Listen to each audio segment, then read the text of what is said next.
समंदर के सामने अपने फ्लैट की बालकनी में व्हील चेयर पर बैठे जॉन अंकल अक्सर अपने वायलिन से सैड म्यूजिक बजाया करते थे।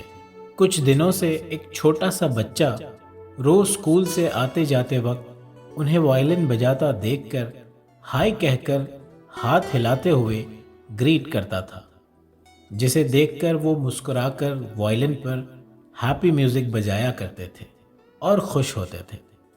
ये सिलसिला रोज चलता रहा। अंकल भी रोज उस बच्चे के रोड से गुजरने का इंतजार करते थे। आहिस्ता आहिस्ता वक्त के साथ वो बच्चा भी बड़ा होने लगा, मगर उसकी आदत वही रही। हर दिन स्कूल से आते जाते वक्त वो बालकनी में बैठे वायलिन बजाते जॉन अंकल को हाय कहता। अब वो स्कूल से कॉलेज जाने लगा था, मगर इतने सालों से आज भी वो जॉन अंकल को उनकी बिल्डिंग के सामने से गुजरते वक्त हाय कहकर ग्रीट करना कभी नहीं भूलता। जॉन अंकल भी उसे देखकर खुशी से वायलिन पर हैप्पी म्यूजिक बजाते थे।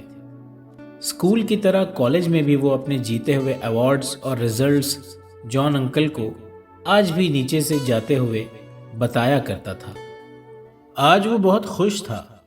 उसने एक बड़े कवर को दिखाते हुए बताया कि उसकी इंजीनियरिंग कंप्लीट हो गई है और अब उसे नौकरी भी मिल गई है।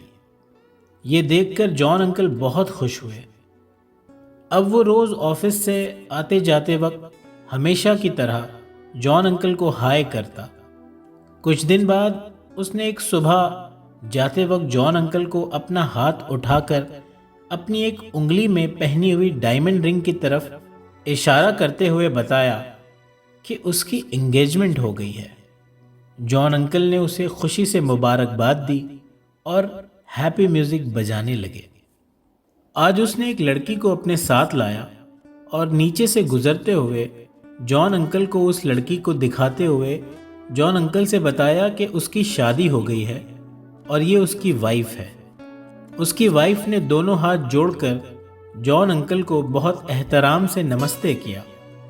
जॉन अंकल ने खुशी से दोनों को दुआएं दी और आसमान की तरफ देखकर मुस्कुराते हुए हैप्पी म्यूजिक अपने वायलिन पर बजाते रहे। वक्त बीतता गया और फिर एक दिन उसने नीचे से जॉन अंकल को आवाज़ देकर अपने हाथों में एक नन्हे से बच्चे को उठाया और इशारा करते हुए बताया कि वो अब बाप बन गया है। जॉन अंकल की आंखों में खुशी से आंसू आ गए। उन्होंने मुस्कुराकर उन तीनों को दुआ दी और आसमान की तरफ देखने लगे। यूं ही दिन हफ्तों में, हफ्ते महीनों और सालों में बदलते गए।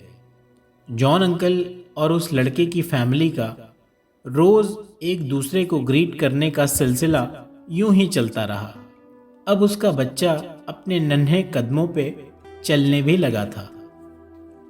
कुछ दिन से अब वो लड़का, उसकी बीवी और बच्चा तीनों नजर नहीं आ रहे थे। जॉन अंकल को भी फिक्र होने लगी। काफी हफ्तों से वो लोग वहां से गुजरे भी नहीं थे। जॉन अंकल परेशान हो गए थे। फिर एक दिन अचानक उसकी बीवी और उसका बच्चा, जो अब तकरीबन 3 से 3.5 साल का था, उसे वो गोद में लिए आई और खामोश उदास आंखों से जॉन अंकल को देखने लगी। जॉन अंकल पहले तो कुछ नहीं समझे। जॉन अंकल ने फिर गौर किया कि उसकी बीवी के हाथों में ना तो चूड़ियां थी, ना मांग में सिंदूर था। उसने सफ़ेद साड़ी भी पहनी हुई थी और जॉन अंकल को देखकर रो रही थी। जॉन अंकल के हाथ से वायलिन छूटकर गिर गया और वो उसकी बीवी और बच्चे को देखकर रोने लगे, क्योंकि अब वो इस दुनिया में नहीं रहा। उसकी एक्सीडेंट में मौत हो गई थी।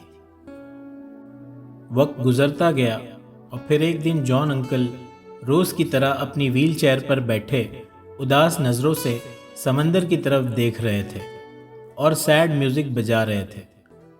फिर उन्होंने देखा कि जो जवान लड़का गुजर चुका था, उसका छोटा सा बच्चा अपनी माँ का हाथ पकड़कर स्कूल जा रहा था और उसकी मम्मी ने जॉन अंकल की बालकनी के सामने रुककर नीचे से पहले उनको नमस्ते किया और फिर अपने बेटे को जॉन अंकल को हाथ दिखाकर हाय कह के ग्रीट करने कहा।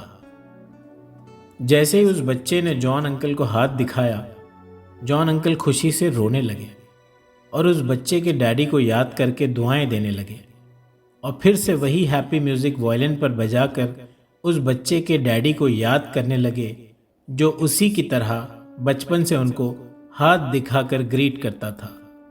जॉन अंकल मुस्कुराकर आसमान की तरफ देखने लगे और सोचने लगे कि ज़िंदगी गम और खुशी का सिलसिला है।